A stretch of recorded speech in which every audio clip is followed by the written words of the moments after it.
Well, I'm glad that Julie Stautland is with me today, and I'm holding in my hand a copy of her book, Trauma Queen. And Julie, it's just enticing to look at the book, to want to read it, and I want the audience to see it. I want to look at it. But hey, thank you for being with us today. It's an interesting title to a book. Take me back to your childhood days, to where the book finds its start. Well, I'll go all the way back to where I came from, Strathroy, Ontario. I was born to an immigrant father from Holland, and we were just an average family. But it's interesting that the father impact on a person's life can be so powerful. And I know it was for me. My father was there physically. My father was kind, but he wasn't there emotionally. He had a very difficult past himself, and he found it very challenging to communicate love to his children in the way he wanted to. And he also knew he had an anger problem. So he told my mom right off the bat, I won't be the disciplinarian. And it's funny because as a child, you think, I want freedom. I want to be able to do whatever I want. But you don't realize we really need those boundaries because they provide safety, security. Very interesting, because yeah, sometimes if we know there's something we struggle with, we want to advocate it as a way of protecting everyone else, but in reality, we need to deal with it ourselves. That caused you to go down a path. What happened as a result of that?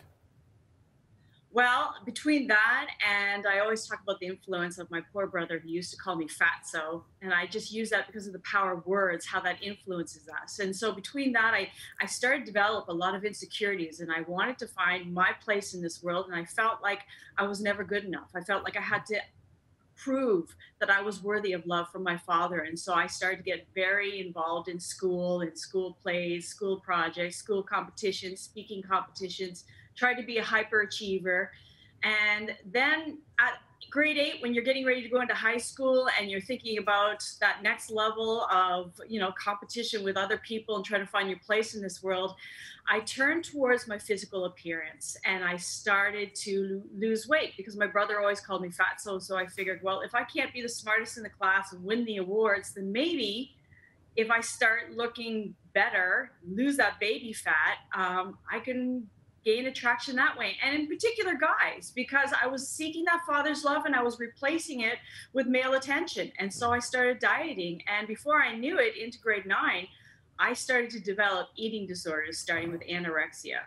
You know, it's interesting, being the father of 5 daughters, I'm connecting with what you're saying, because so much talk around the table would be about what other people think about them or how they look, issues like that. And there are many women listening today who have walked down that road, if not as far as you have, at least in their mind, and that whole sense of insecurity, and they've lost their joy. Tell us where it went to in your life and how you started to find a way back. Well, it's interesting. When I got to that point of losing weight, in grade 9, I joined the theater play, and my parents didn't know how bad I had become. So opening night, I'm in a long, skinny dress, and I look like a rake because I was able to get away with not eating, and I was eating every other day. Every other day, just a little baby sundae from our local ice cream place between rehearsals. And I was a terrible anorexic because I didn't even eat healthy. Some anorexics like to eat, lettuce and vegetables, but, it was terrible. But they tried to feed me. That wasn't the answer. And so they tried to watch what I ate. They tried to focus on that. But because the problem is not physical, it is emotional, it's psychological, I just found another way around it. And I started to become anorexic and bulimic. And at the same time, I got involved in a very bad relationship, which led into a date rape experience. And then, because it was someone I knew, because I chose that person, I again turned around and blamed myself for that, which only made things worse. And from the incident to Christmas, it was December 10th, I put on 25 pounds in 10 days. That was my way of coping with this new problem. My goodness. That's going from one end to the other. The pendulum was swinging. It was really swinging. And it's interesting because on my book, I have the pageants, with the arrested and everything and in bondage. But actually the pageants are what saved me from committing suicide. They gave me a goal. They gave me a reason to live. And so at Christmas time, when I was 25 pounds, heavier from this date rape experience, and I'm 16 years old. I switched right around, got back into exercising, eating, and lost the weight and went in because I had a pageant to go into. And so I went into the pageants, and that became a new thing for me to achieve at, to try to win, to try to find my self-worth. And that took me down about 5 pageants where I tried to find my self-esteem, my self-worth. And it became a roller coaster because you put on this smiley face, you show the world that, oh, I have it all together. I'm fine.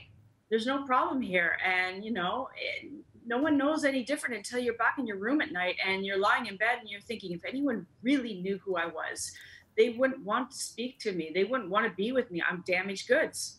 Julie, as you're telling the story, I mean, we could actually be hours here, you unpacking it.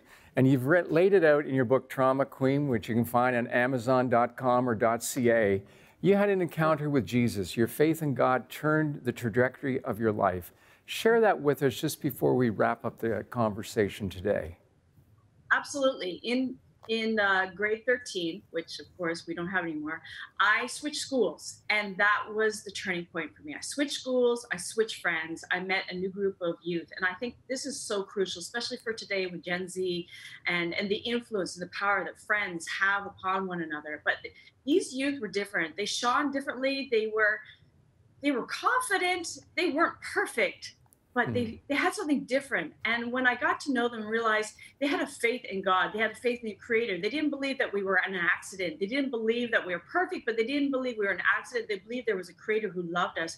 And it was through their example and through them loving me that I began to look at God differently, because I grew up in the church, but I always thought of God as a big cop in the sky.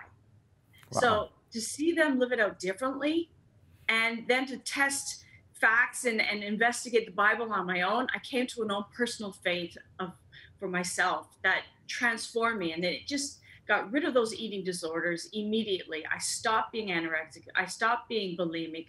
As far as the sexual abuse, I tell people some things God takes away right away. And sometimes he puts us through a healing process. And getting through the sexual abuse took time. It took a couple of years. But that was the turning point of my life that saved me. When I was at the highest point of achievements, and it was the lowest point of my life, that's when God came into my life and rescued me from myself. Julie, I want to thank you for sharing. It's such a powerful story. There's so much more, and I want to encourage people to go to your book, to read it, to find help. And also, if you go to your website, they're going to find the longer version of this story. It's amazing. It's encouraged me, and I know it's going to help our readers and our listeners today find joy. Julie Stautland, thank you for being with us today. Thank you for having me.